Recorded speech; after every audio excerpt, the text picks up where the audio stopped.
Toute actualité politique et parlementaire, c'est le journal de 19 h de Public Sénat. Bonsoir à tous. Voici les titres de ce mercredi. Face à la récession, la nouvelle est tombée ce matin, une récession qu'il juge moins profonde qu'en 2009. François Hollande défend à Bruxelles aujourd'hui ses réformes pour permettre à la France, dit-il, de retrouver sa compétitivité perdue.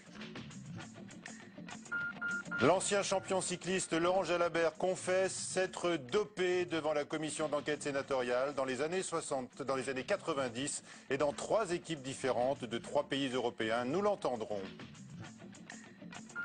Le Chambon-sur-Lignon, village des Justes en Haute-Loire, s'apprête à inaugurer un lieu de mémoire pour transmettre les valeurs d'humanité et de résistance. Le sénateur Gérard Roche viendra nous parler de cette glorieuse page d'histoire durant les années noires. Et puis avec nous ce soir, 3 sénateurs, l'UMP Jean Bizet, l'écologiste André Gattolin et Jacques Mézard, président du groupe RDSE. La France décroche. La France en récession, donc une baisse de croissance qui concerne toute l'Europe, a fait valoir également François Hollande, accusé par Jean-François Copé de l'UMP de porter une part de responsabilité personnelle dans la dégradation économique. C'est la 2e récession pour la France depuis 2009. L'INSEE a confirmé par ailleurs le recul historique du pouvoir d'achat des Français, désormais chiffré pour l'an passé à moins 0,9%. Alexandra Collineau. C'est une première. Depuis 1984, le pouvoir d'achat est passé sous la barre des zéros. Selon les chiffres publiés par l'INSEE aujourd'hui, il était de moins 0,9% en 2012, alors qu'il avait augmenté de 0,5% en 2011. Cette chute, en une année, est un record. La consommation est aussi mise à mal puisqu'elle diminue de 0,4%. À l'origine de ces baisses, la diminution des revenus d'activité et de patrimoine, conjuguée à l'augmentation des impôts que les prestations sociales ne compensent pas entièrement.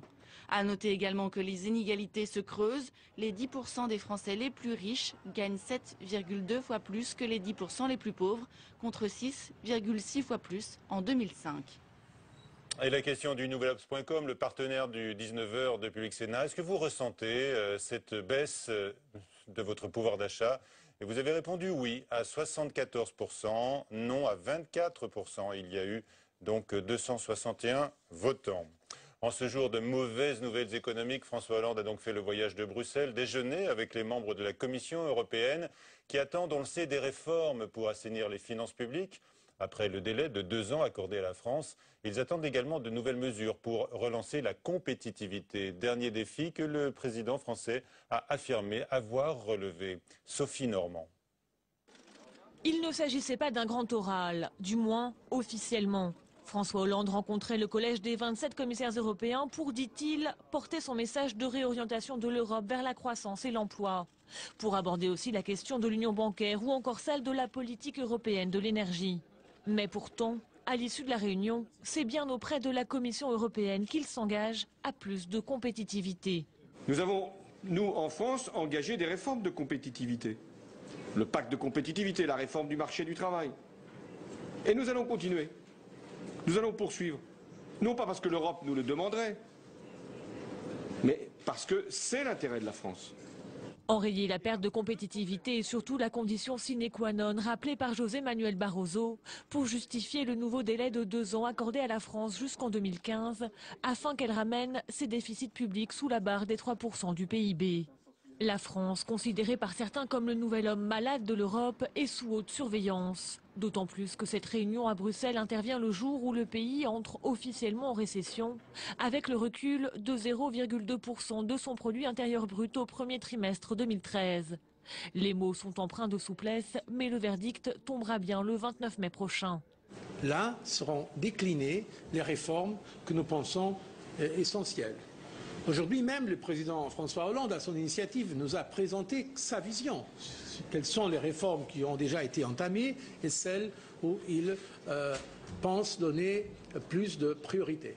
Bruxelles souhaite notamment que Paris fasse plus d'efforts pour réformer son marché du travail, son système de retraite et pour ouvrir certains marchés. François Hollande donnera sans doute des précisions demain sur ces réformes puisqu'il tiendra sa 2e conférence de presse du quinquennat et vous pourrez la suivre à partir de 15 h 45 sur les chaînes parlementaires avant une émission de décryptage et puis le 19 h bien sûr dont les invités pour commenter la prestation du chef de l'État seront Nicolas Bétou et Laurent Geoffrin. L'un des instruments mis en place pour le développement des PME est la Banque publique d'investissement. Et bien justement, son directeur général, Nicolas Dufourcq, a annoncé aujourd'hui au Sénat que 12 milliards d'euros allaient être investis d'ici 2017. Mais cette nouvelle institution financière connaît quelques ratés. Faustine Saint-Geniès. C'est un instrument majeur de la fameuse boîte à outils de François Hollande, la Banque publique d'investissement créée le 1er janvier dernier. Concrètement, c'est une banque destinée à financer les petites et moyennes entreprises prometteuses. Au programme, un guichet unique dans chaque région pour simplifier les démarches. Nous sommes là pour identifier les chefs d'entreprise masculins-féminins qui seront l'élite de l'entrepreneuriat français de 2020-2030, ceux qui ont décidé de se donner des objectifs énormes, les grands ambitieux. Ceux qui sont hors normes, ceux-là, on va les accompagner dans la durée. La BPI regroupe des entités déjà existantes, Oseo, ancienne banque publique des PME et de l'innovation, le Fonds stratégique d'investissement qui prend des participations dans les entreprises et CDC Entreprises, filiale de la Caisse des dépôts. Principal atout, une force de frappe de 42 milliards d'euros pour financer les prêts et garanties aux entreprises et les investissements en fonds propres. Mais après un trimestre d'existence, la situation est loin d'être aussi simple que sur le papier. Pas encore de siège social et beaucoup de numéros non attribués, difficiles d'y voir clair. La BPI devrait s'installer au siège d'Oseo en région parisienne et inaugurer ses bureaux dans les 22 régions en juin prochain. Autre problème, un bras de fer sans merci à la tête de la BPI. Entre d'un côté son directeur général Nicolas Dufourcq, partisan d'une ligne sociale libérale, et de l'autre, sa vice-présidente et porte-parole Ségolène Royal, plus interventionniste. Une cohabitation tendue, à l'image de l'opposition entre Pierre Moscovici et Arnaud Montebourg à Bercy. Une conférence de pays donateurs a mobilisé aujourd'hui à Bruxelles quelques 3,250 milliards d'euros pour aider le Mali à relancer ses institutions et son économie. Jean-Marc Ayrault renouvelle sa confiance à Manuel Valls et à travers lui au préfet de police Bernard Boucaud, tous deux mis en cause après la nuit de violence de ce qui devait être la fête du sacre du PSG. Les invités du 19h, donc Jean Bizet, sénateur UMP de la Manche, vice-président de la Commission des Affaires européennes, bonsoir. Bonsoir. André Gattolin, sénateur écologiste des Hauts-de-Seine et secrétaire de cette commission, bonsoir. Et Jacques Mézard, président du groupe RDSE, celui des radicaux de gauche, qui a présenté aujourd'hui une proposition de loi sur la fin du cumul des indemnités, pour préserver le cumul des mandats. Nous l'évoquerons tout à l'heure. Mais d'abord, la France qui décroche, la France en récession. Est-ce que la mauvaise nouvelle du jour peut être imputée au chef de l'État, même partiellement, comme le dit Jean-François Copé, Jean Bizet? Assurément, parce que depuis un an, on a bien vu que nous avons assisté à un véritable matraquage fiscal qui s'est traduit par une perte de confiance des milieux économiques vis-à-vis du gouvernement et une perte également de confiance de nos concitoyens. Donc ce qui se passe aujourd'hui était prévisible et est assez désolant. André Gattolin, sur cette responsabilité du chef de l'État, alors que cette nouvelle est tombée un an après l'arrivée au pouvoir de François Hollande. Quand on est président, on est toujours responsable de quelque chose. Je crois qu'on a quand même eu une évolution de long terme qui n'est pas favorable. Après, moi, je ne suis pas d'accord sur toutes les mesures qui ont été prises. Je ne crois pas non plus qu'on sorte d'une situation de crise dans laquelle on est actuellement. En quelques mois, c'est un travail au long cours. Même question, Jacques Mézard, sachant quand même que la zone euro est elle-même en récession, Jean Bizet, avec des chiffres beaucoup plus graves pour l'Italie, l'Espagne. Et puis on voit les Pays-Bas aujourd'hui qui entrent en récession et l'Allemagne n'est pas très loin. Imputer au président de la République la situation actuelle n'est pas juste. Nous savons quelle est la situation. Il y a eu 10 ans de pouvoir de gouvernement de droite avec des déficits que l'on connaît. On ne change pas cette situation en un an. Ça ne veut pas dire que tout ce qui a été fait est parfait. Ça veut dire qu'il y faut de la constance et qu'en matière économique et fiscale, il y a des décisions difficiles qui ont été prises par le président de la République, mais qui sont des décisions justes. On a l'impression qu'il en prépare et qu'il en annonce même d'autres aujourd'hui à Bruxelles. Vous avez été sensible à ce discours, notamment sur les retraites, sur les indemnisations chômage, par exemple. Écoutez, malgré tout, ce qui s'est passé aujourd'hui à Bruxelles n'est pas anodin. Regardons les choses en face. au travers du président de la République, c'est la France qui était convoquée à Bruxelles devant l'ensemble des commissaires. Parce que tout simplement... C'est pas comme ça que José Manuel Barroso a présenté les choses. Nous ne sommes pas des juges. Bien sûr, nous ne sommes pas des juges, mais la France n'était pas conviée, mais convoquée à Bruxelles, tout simplement parce que les autres États membres, et notamment l'Allemagne, commencent à perdre confiance dans la volonté, ou plutôt la capacité de la France à engager des réformes. Et quand je pense, il y a quelques mois, nous étions quelques-uns à Berlin pour le 50e anniversaire du traité de l'Élysée, et il avait été clairement convenu qu'il devait y avoir, je dirais, un texte commun écrit par l'Allemagne et la France pour préparer le Conseil compétitivité de juin. Nous ne voyons toujours pas venir ce document, annonçant une convergence économique et fiscale entre nos deux pays. Alors c'est vrai que la zone euro ne va pas bien, mais les mesures qui ont été prises depuis un an n'ont pas amélioré les choses. Je suis d'accord avec mes collègues, tout ne peut pas être imputé, bien évidemment, au président de la République. Mais nous étions, avec le gouvernement précédent, sur une pente vertueuse, qui avait d'ailleurs été saluée et soulignée par la Cour des comptes.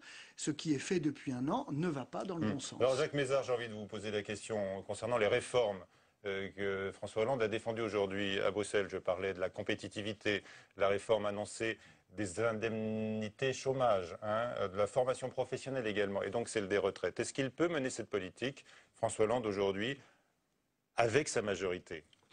Il faut avec sa majorité actuelle, et vous avez un représentant écologiste à vos côtés. De toute façon, il faut qu'il l'amène, car le pays n'a pas d'autre choix que d'aller dans ce sens.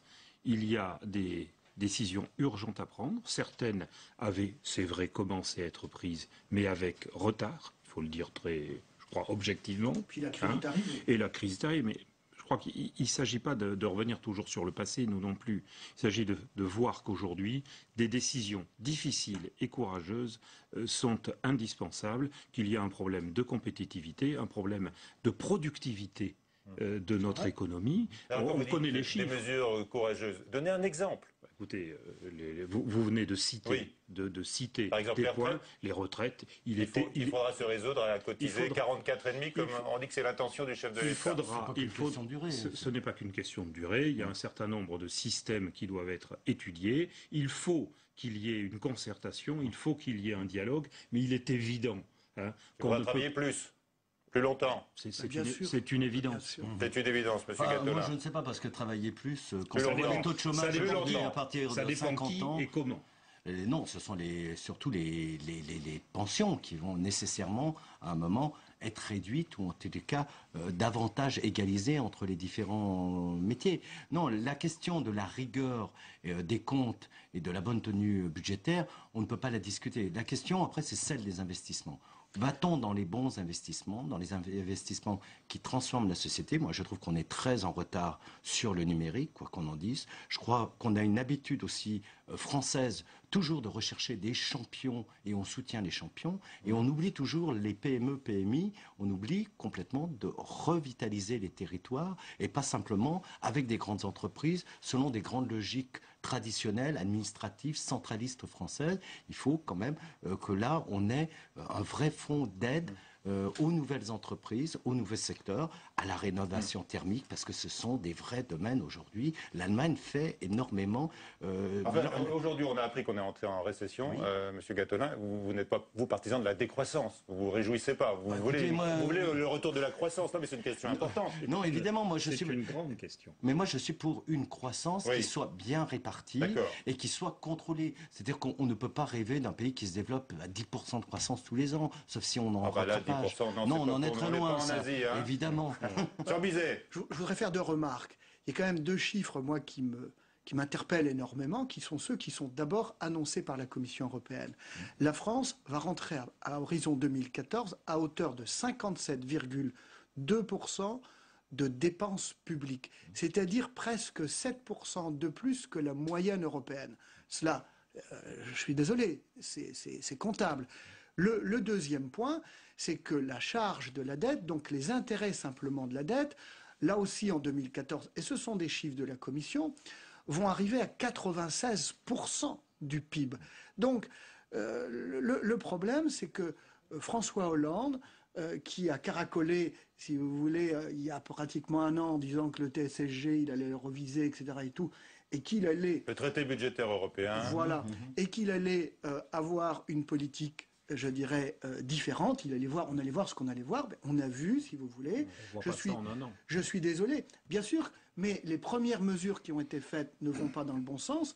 Mais pour ne pas être critique par définition, je l'ai dit à plusieurs reprises dans différents débats, je dirais, en séance, l'UMP saura être constructive sur des mesures qui vont dans le bon sens.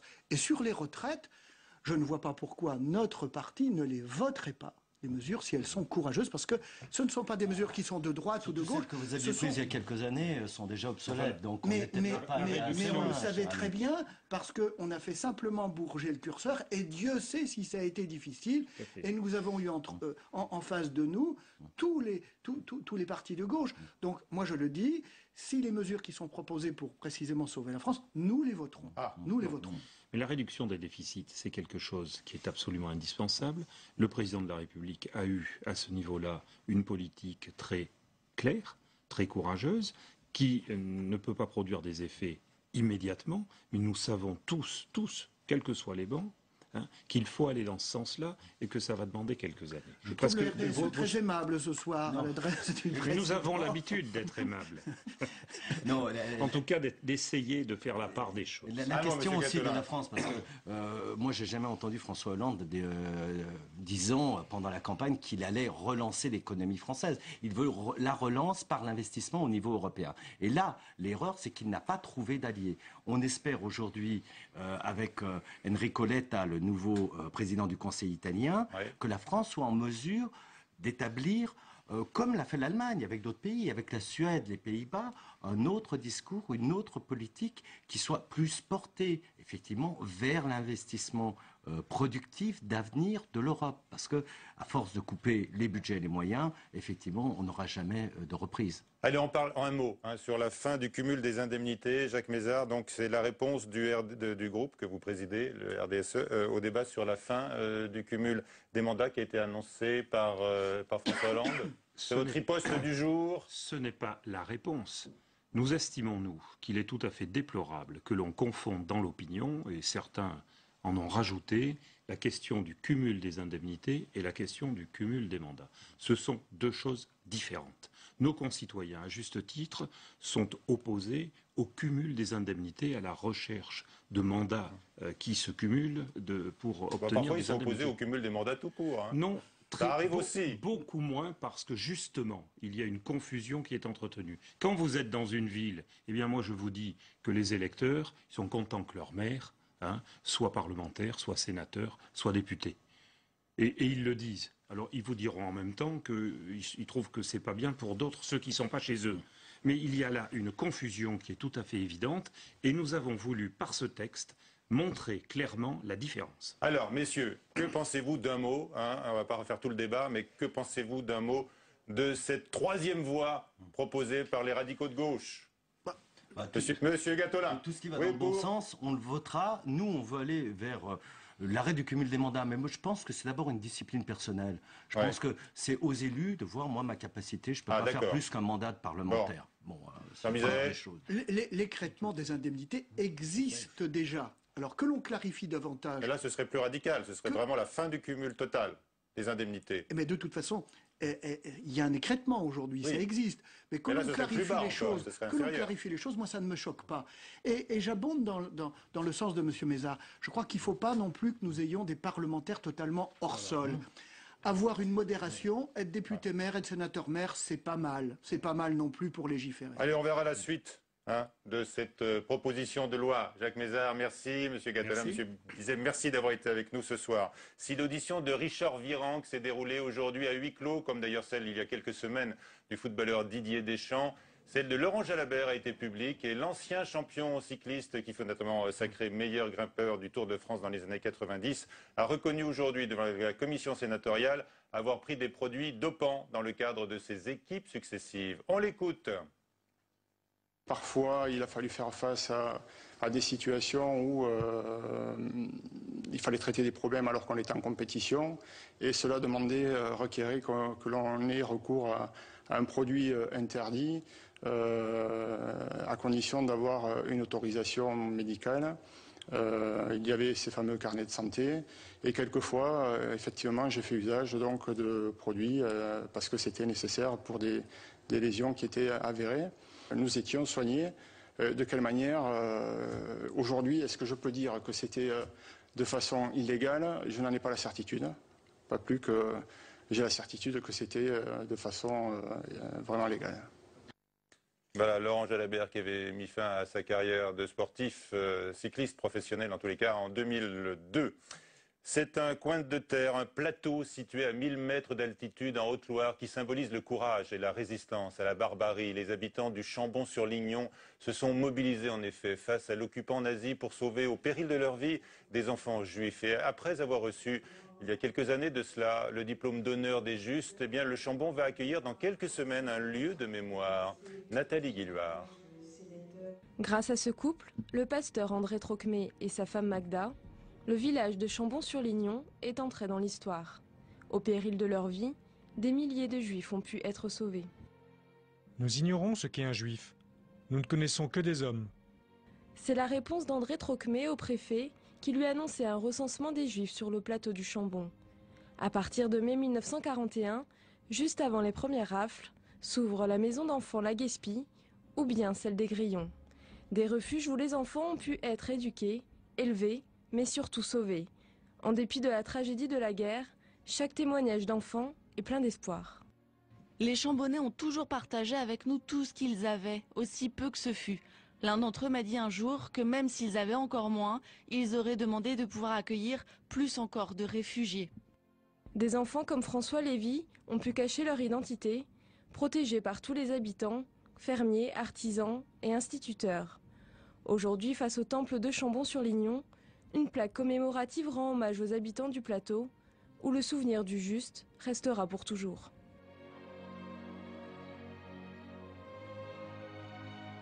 Et avec nous donc Gérard Roche, bonsoir. Bonsoir. Vous êtes sénateur centriste de Haute-Loire et vous présidez d'ailleurs son conseil général. Oui. Alors, cette histoire, bien sûr, est très présente dans toutes les têtes du plateau. Hein. On va la rappeler. Qu'est-ce qui a permis cette extraordinaire mobilisation? Alors, oui, nous sommes sur le plateau Cévenol, au sens large du terme, la partie la plus au nord et la plus froide de Cévennes.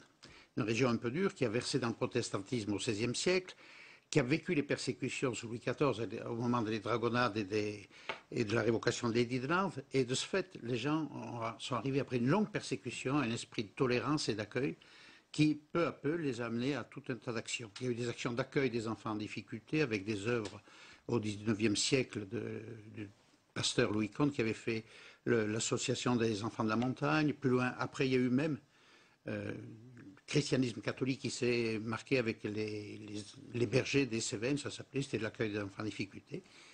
Et l'accueil a commencé au moment de la guerre d'Espagne, où des réfugiés espagnols sont arrivés. Mais le facteur religieux a toujours été important. Ah, il a été déterminant comme lieu de tolérance et terre de refuge. Très bien. Donc les réfugiés de la guerre d'Espagne, on va arriver tout de suite quand même à ce qui s'est passé durant la Seconde. Les catholiques n'ont pas été absents quand même de cette opération. Bien sûr.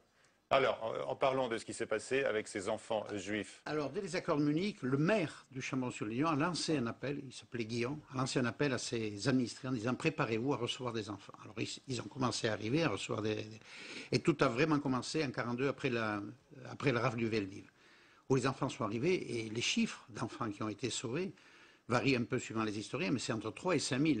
C'est-à-dire que ça a été vraiment quelque chose de collégial qui a été formidable. Mais ils étaient cachés parce que ça fait des effectifs très importants. Alors il y a eu des gens qui ont joué un grand rôle, en particulier le pasteur André Trocmé, qui était un homme qui avait une dimension internationale dans le monde de la réforme et qui a su tout organiser. Il y a d'autres pasteurs qui les ont aidés. Mais la réussite pour 3000 enfants, elle a été collégiale. C'est-à-dire qu'il y a eu les chefs de film, il y a aussi eu tout le peuple, le bas peuple, les gens, et avec la loi du silence, parce que sinon ça n'aurait pas pu marcher pendant autant d'années.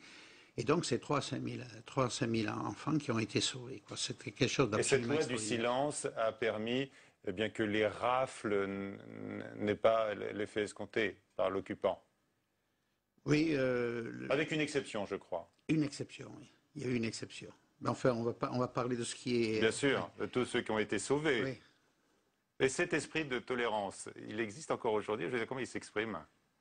Je vous le disais, cette histoire est toujours présente dans les esprits. Elle est toujours présente dans les esprits, puis surtout, elle a été absolument reconnue par les associations de mémoire juives, du peuple juif, et l'État d'Israël, avec des gens qui ont été élevés au titre de juste, à titre individuel, mais aussi le territoire qui a acquis la même notoriété, la même reconnaissance du peuple juif. Alors j'imagine que les témoins vivants de cette grande page de l'histoire sont petit à petit de moins en moins nombreux. De moins en moins nombreux, et c'est pour ça que c'était important de faire ce lieu de mémoire qui est au Chambon. Simone Veil l'avait déjà souhaité il y a longtemps et ça n'avait pas pu avoir lieu. Donc ça s'est fait au Chambon, c'est Madame Auquier qui est Madame le maire avec son équipe municipale qui l'a lancé, mais ce n'est pas le musée du Chambon, c'est le musée du plateau Sévenol. Alors une mémoire qui s'imposait, bien sûr, pour mémoire pour tous ceux qui ont souffert. Il fallait le reconnaître. C'est un lieu de mémoire aussi pour ceux qui ont eu le courage, parce que la résistance civile demande autant de courage que la résistance armée. Les gens ont pris des risques, ils recevaient des enfants, ils prenaient des risques, ils risquaient leur vie. Et ils l'ont fait dans la plus grande humilité, dans l'ombre. Je crois que c'est Joseph Kessel qui a dit que les plus belles pages de l'histoire de France, c'était celles qui s'étaient écrites entre 1939 et 1945 dans l'ombre. Avec les gens qui sont partis en Angleterre, ceux qui se sont battus, mais aussi ceux de la résistance civile et qui tous les jours ont été là. Alors qu'est-ce que vous avez créé comme lieu de mémoire? Qu'est-ce qu'on va trouver? Alors c'est un récit, bien sûr, d'abord. Alors l'espace muséal, je trouve qu'il est très bien fait parce qu'il reprend un peu ce que je vous ai dit, c'est-à-dire pourquoi là-haut? Et c'est la première partie du musée. Ensuite, le deuxième, c'est l'histoire, comment ça s'est passé. Et le troisième, c'est le recueil des témoignages qui seront dans un lieu avec des vidéos, et on aura un certain nombre de témoignages de gens qui ont vécu et qui ont été les acteurs de cette formidable histoire. Alors, j'ai appris que l'auteur de ces témoignages, celui qui les a recueillis, était lui-même un enfant qui avait... Oui, il y a eu un comité scientifique qui s'est créé pour monter ça, avec les représentants des associations de mémoire juive, avec les historiens. C'était une affaire qui a été assez bien menée, qui est extrêmement solide sur le plan historique et dans son contenu et dans son sens. Moi, en tant que responsable politique centriste, bien sûr, mais je veux quand même dire quelque chose, c'est qu'on sent quand même que l'échiquier politique peut changer en Europe, en France et tout. Et je crois que la leçon qu'on doit tirer est qu'il faut avoir ce lieu de mémoire pour qu'on puisse dire plus jamais ça. Et je crois que ça, c'est essentiel. Nous avons un devoir de mémoire, mais nous avons aussi le devoir de préparer l'avenir et dire des choses comme ça ne doivent plus pouvoir se reproduire. Bien sûr, c'est la vocation que vous oui, mais je crois que destinez à ce lieu qui sera inauguré le 3 juin. Le 3 juin, avec en présence de grandes sommités, même de l'État d'Israël, j'espère. Merci beaucoup de votre visite, Gérard Roche. Merci à vous. C'est la fin de ce journal. À 22h, Sonia Mabrouk. À suivre sur la chaîne parlementaire Assemblée nationale. Question d'info. Bonsoir à tous et à demain, 19h.